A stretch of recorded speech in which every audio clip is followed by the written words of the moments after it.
Hey, what's up, everyone? Welcome back to the channel. I hope you're all having a wonderful day or night and that you'll enjoy the video. And thank you so much for watching.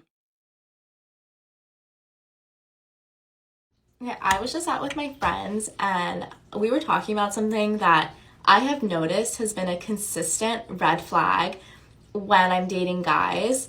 And I have chosen to ignore this red flag, and I feel like it never ends well for me. And honestly, this might be a little bit of an unpopular opinion, but I think it's big facts still. So if you feel the need to go through a man's following list and you see that he's following IG baddies or just like hot girls that don't follow him back, that's a huge red flag, and I think we should condition ourselves to get the ick from that. It screams thirst and like desperation, and it just shows that he has eyes for other women that aren't you. And like, of course, it's gonna make you feel insecure, especially if you vocalize this to the man that you're dating and he makes you seem crazy for feeling this way. Not the man for you. And when I have dated like respectful men, I don't even feel the need to go through their following because they don't do that.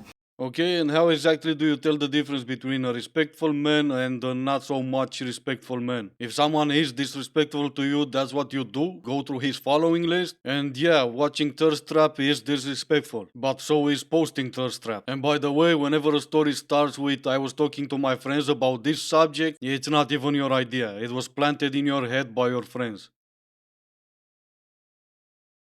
I don't even want to date anymore after realizing how easy this is. So, it's my birthday on Saturday. I did a birthday photo shoot and bought myself these balloons. I bought myself these roses, okay? So, these roses here were $15 and they were not hard to buy. I have been dating men that make it seem like it's impossible to buy flowers. If you can't buy your significant other flowers like once a month, you should not be dating. These were so easy to buy and they were not expensive and they were so pretty. After doing this for myself today, it just made me realize I've been dating the bare minimum. But now I realize my worth and that I would not settle for anything less. But like, where are you? Where's my soulmate? I'm just kidding. Yeah, you've been dating the bare minimum and you can't even find that. You bought yourself flowers, that's great. Happy birthday, by the way. But does that mean that you are the bare minimum? Pretty much. And just like all the rest, you think you deserve it all. I don't believe in soulmates, but maybe yours is out there. If he is, and if you find him, tell him you deserve flowers at least once a month and see how that goes.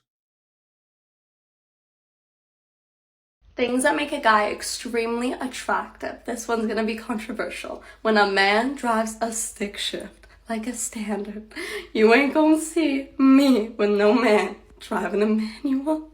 I'm sorry.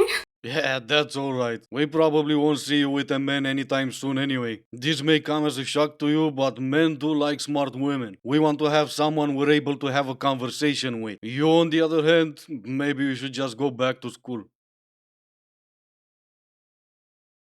No matter what he is doing, no matter who he is with, he is always thinking about me. No, not really. I know you think you're special because you are attractive, but so are the rest of the OF girls. So you're just one of the many. You're not special at all. Special these days is to be at least somewhat attractive and not have an OF account. So like I'm good enough to sleep with and be friends with, but that's it. Go back and watch the original video, because I guarantee you that you have been in a situationship like this where the guy thinks you're good enough to hook up with but doesn't want to date you. And I have a theory about men that I think will make you feel a lot better if you've been there before, because I know you've been there before. I've been there before. I think I'm actually in this situationship like that now. But basically, here's my theory. It's a game changer. Men, when it comes to relationships, have a light, and it flicks on and it flicks off. When it's flicked on, they have the ability and capacity in their life to have a girlfriend. And when it's on, it's only on for a very short amount of time. And if you happen to be the girl that they meet within that time period that their light is on, you're wife material in their eyes. It doesn't matter who you are. They're going to see you as wife material. But if they meet you when their light is off, game over. Yeah, you can keep lying to yourself if that's what you want to do. You're not wife material because you've missed the time frame. That's not it. If the light switch defined you as a wife material or not, every hookup, every one night stand would have been married, and every 304 would have been turned into a wife by now. But in reality, and keep in mind that this is coming from a man, so what do I know? The reason why so many of you are not married yet, or ever will be married, is that men look at your actions when they consider marriage. And in present days, it's your actions that turn that switch off.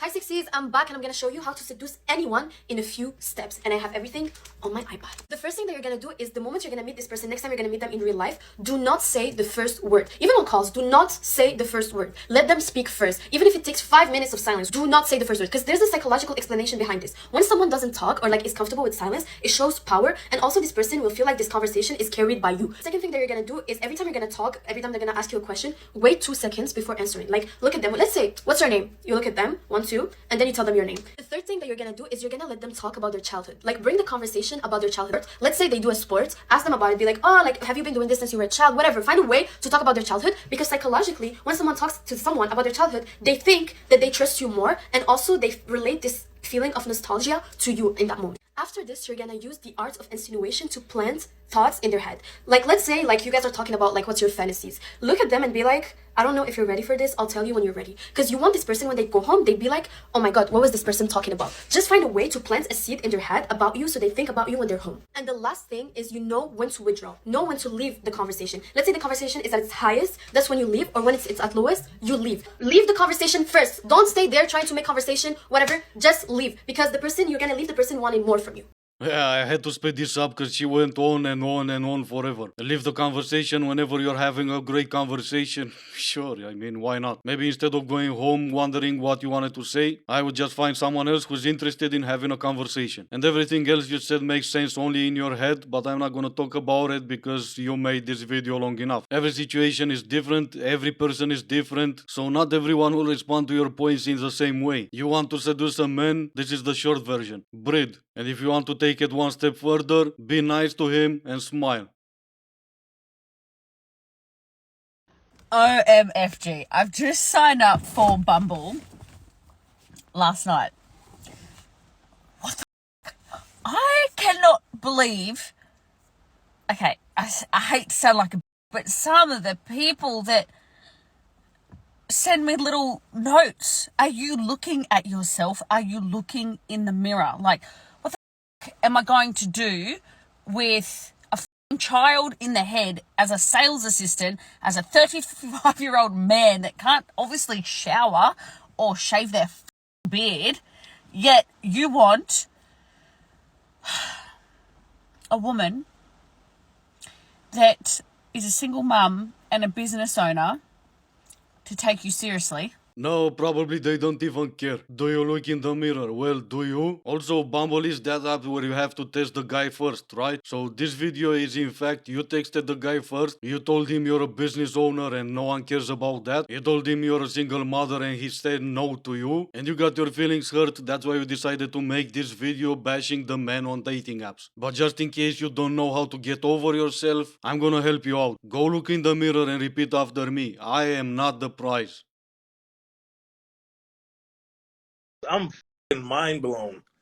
I've never seen this in my life. Nah, princess, there seems to be a misunderstanding. There's different type of men out there. Some just want you to leave us alone, maybe some want to be chased, but those are just a few. And there are the one you're chasing, which I'm pretty sure they're the one you're complaining about. But then again, you all want them, you're all chasing them. So why would they turn that around and start chasing you? It's not that this generation of men wanna be chased, it's that this generation of women don't deserve to be chased. Between shaking it in bars, one night stands, hookup culture, OAF accounts, it's been quite a few years since you stopped being the prize. So why would any man still want to chase you?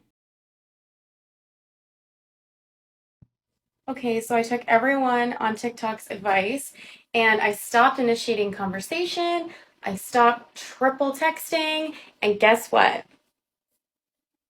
Nobody talks to me anymore. Nobody talks to me anymore. Okay, cool. Well, I guess I was wrong. That go no contact rule works? Yeah, apparently it works. But obviously in a different way than your fellow TikTokers told you. Apparently, if you go no contact, you receive no contact. Who could have guessed that would be the case? Yeah, everyone that is not on TikTok. I just want to know why Uber drivers always have someone to talk to at 4 a.m. Who are you talking to, hun? Because it's not us. And honestly, it makes me feel a bit because I'm like, I don't have any friends to call at this time. Really? Swear. Bugger me, I don't have any friends to call at this time. Who are you on the phone to? At this time I was another Uber driver. Another Uber driver? Yes, Oh, driver. is he your friend? What do you call a friend? Or acquaintance? Just like you know each other? Yeah. Or are you like really close?